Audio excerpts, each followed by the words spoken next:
Assalamualaikum warahmatullahi wabarakatuh. Waalaikumsalam warahmatullahi wabarakatuh. Alhamdulillah kita berjumpa lagi dalam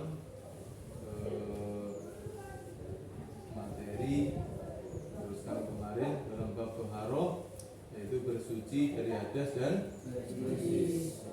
Di sini ada tujuan pembelajaran, antaranya menjelaskan pengertian toharoh, alat yang digunakan untuk bersuci, macam-macam air, perbedaan hadas dan najis.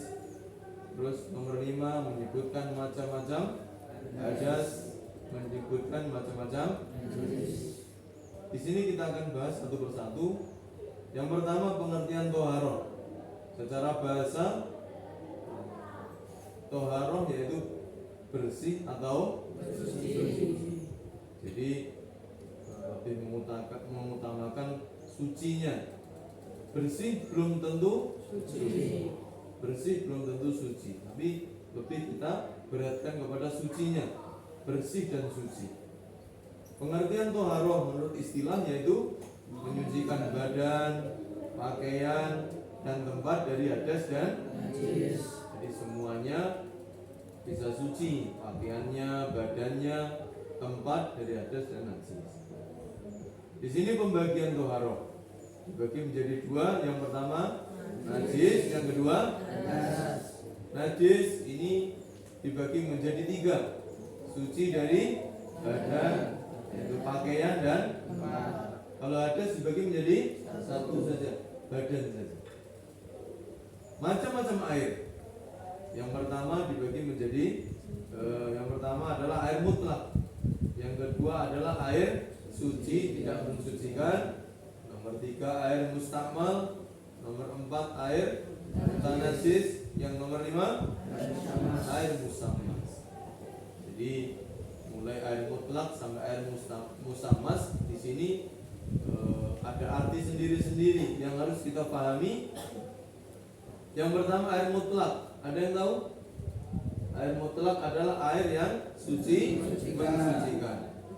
Contoh daripada air mutlak. Yang pertama adalah air sumur. Yang kedua air laut. Yang ketiga sungai. Yang keempat hujan. Yang kelima air salju. Yang keenam adalah air embun. Ini boleh dipakai untuk bersuci. Air mutlak ini air suci mensucikan, bisa digunakan untuk bersuci, wudu, mandi dan lain-lain. Nomor 2 adalah air suci tapi tidak mensucikan. Contohnya yang pertama air kopi. Yang kedua air teh. Yang ketiga air bunga melati. Air bunga melati. Yang keempat adalah air kelapa. Air kelapa boleh kita minum, tetapi tidak boleh untuk bersuci.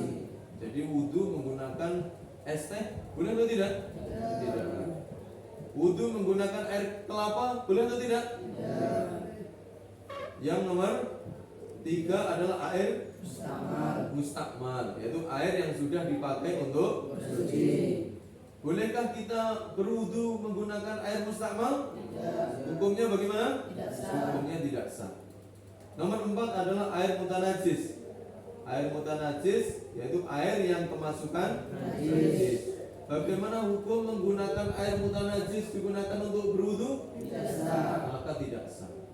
Yang kelima adalah air musammas. Air musammas yaitu air yang terkena sinar matahari secara langsung dan tempatnya itu adalah dari tembaga ataupun wadahnya itu dari besi.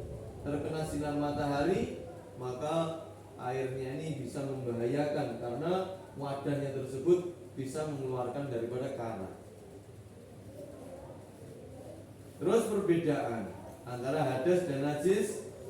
Nomor 1 adalah hadas bisa suci dengan mandi. Cara mensucikan hadas yaitu dengan mandi. Yang nomor 2 cara mensucikan najis yaitu hadas kecil dengan berwudu. Sekarang mau kita bahas macam-macam hadas. Hadas dibagi menjadi 2, yaitu hadas kecil dan hadas besar. Hadas besar ini contohnya apa? Contohnya yaitu orang yang berhubungan suami dan istri, terus haid, nifas, melahirkan, apa lagi? Mati dan keluar.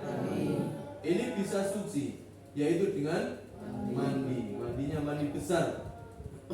Ada yang tahu niatnya? Nawaitu husla lirabbil hadazil.